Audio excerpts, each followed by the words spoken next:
is intelligent and clearly is educated and clearly has a good vision, you know, and if it's just about politics and money and materialism, and let's have Rowan Boozer win a race because he's the son of Martin. None of the handlers can even finance a dog team in a race anymore, but Rowan Boozer's going to win a race because he's going to jump on the runners. None of the handlers have the same opportunity. Same thing with Dallas. Jake Leshishin is not. He's not launching a competitive effort. It's just Dallas being the kid. And honestly, it's Terrell and it's Terrell and Danny. They don't get the same opportunity as Dallas either. So it's the bigger metaphor of that family, all of the dog mushers, the families, and the aspect is it's just too much of a business thing. It's gotten away from a guy working, scrambling, to fish or to be a rafting guide or a hunting guide, and the fight fires, it's just this tourism and bullshit, and no one's trying to be too hard on any of this. It's all part of the economy, and I'm playing with the idea of starting some other tour business too myself. But it's like, love's so important. Why can't it just be about love? Why can't we separate money from love?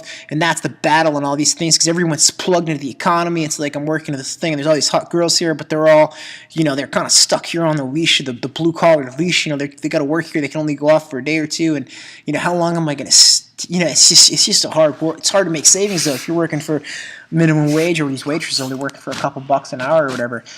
But the potential here, this next couple months, go to Alaska to try to ski a little bit, to close out that storage unit, to finish this book, to try to launch this social program, to launch a music career, to make things happen, to live like there's no tomorrow is the goal, is the dream, is the moment that I find myself in now. And I feel like I have such a responsibility, but also an opportunity to try to give back the best of my knowledge in a concrete way with this program, with this race, with this concept. And this isn't reality TV. This isn't eco-challenge bullshit. This is like, hey, Kid X in Town X has an opportunity to get a fucking dog and try to race across Alaska with snowshoes or skis or whatever, and make this as, this is like thrift store clothes. This is like the real shit. This is not like, oh, let's get a sponsorship.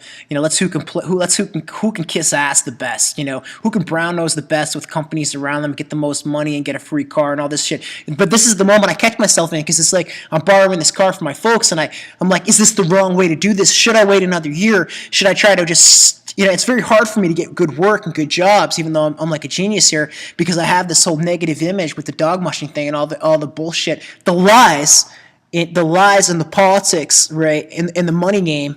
How a Swiss kid, a European kid, who I worked for, who has all this money, Mary Lou Whitney money and shit, has it's like Mike McCowan, a Quest race marshal, who's an alcoholic and is drunk, withdrawing me from the Quest.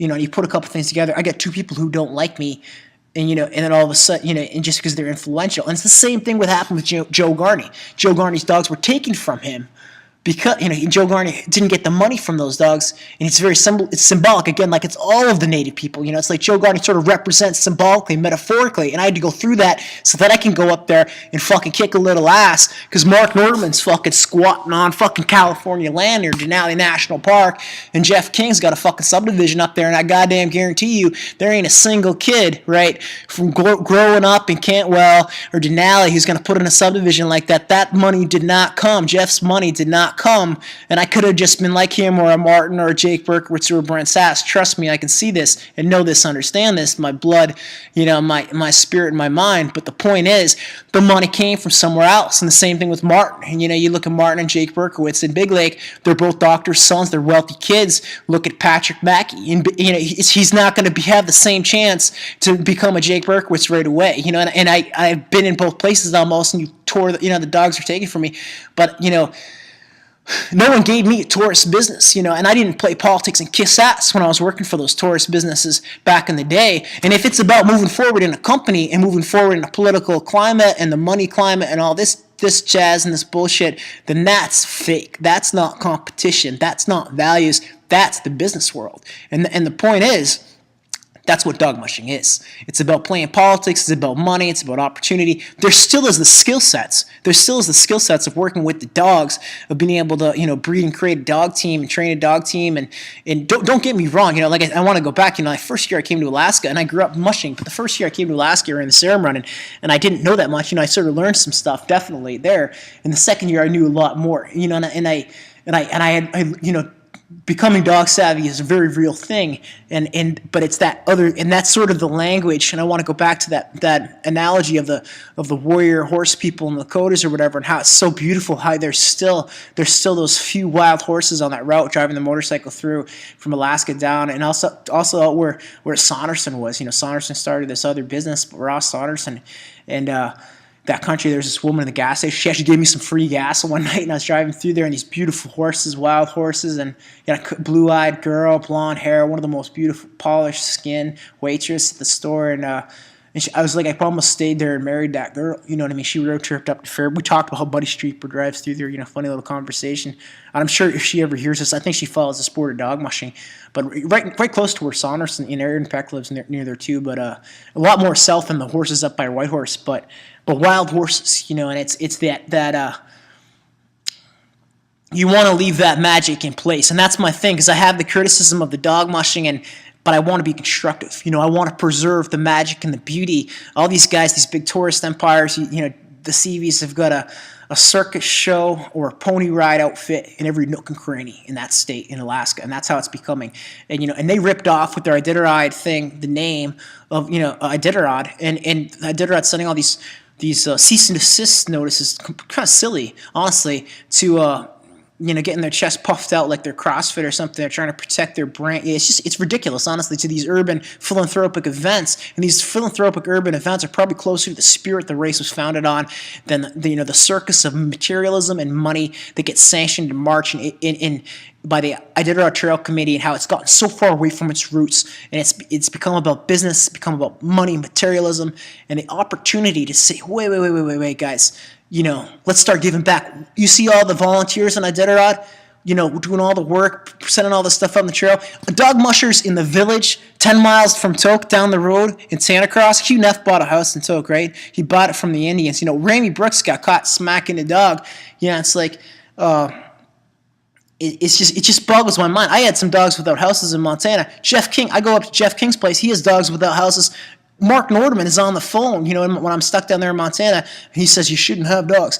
Jeff King has got 20 dogs, yearlings, whatever. When I go up there one time to look at dogs for sale, none of them had houses on chains. There's a discrepancy with, different levels of standards. Like the CVs can rip off the name of Iditarod. No one's going to send them a cease and desist list, but all these little urban philanthropic events where people are doing foot races, pushing shopping carts, and raising money for the food bank are trying to get threatened and bullied, and the CVs are profiting from all this shit. They're not giving back necessarily. They're connected to the culture and the heritage, but why can't a brand stand for better shit? Why can't a brand have integrity? And it's not be about like Scott Smith getting Ellie Claus's dogs and shooting a bunch of them. Or I saw Brent Sass some dogs.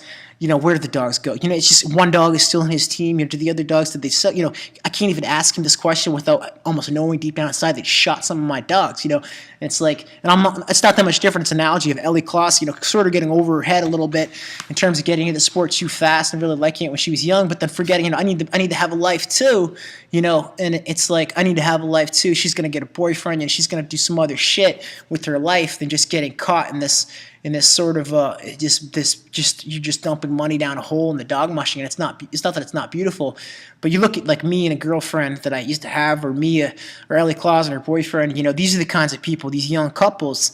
It would benefit for them to have some structure and some opportunity. And you look at Denali doubles race coming up here, right? Other people thinking along the same lines. This.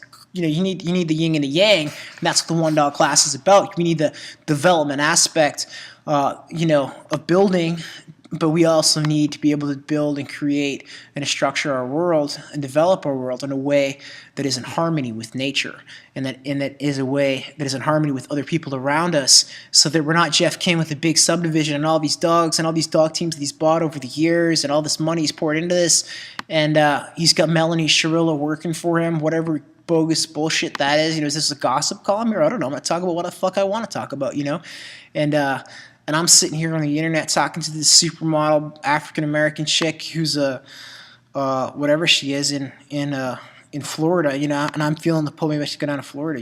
Why am I driving back to Alaska? But it's the beauty of the whole thing, and it's just, we're just trying to guide, giving the guiding light is the mission here, and there's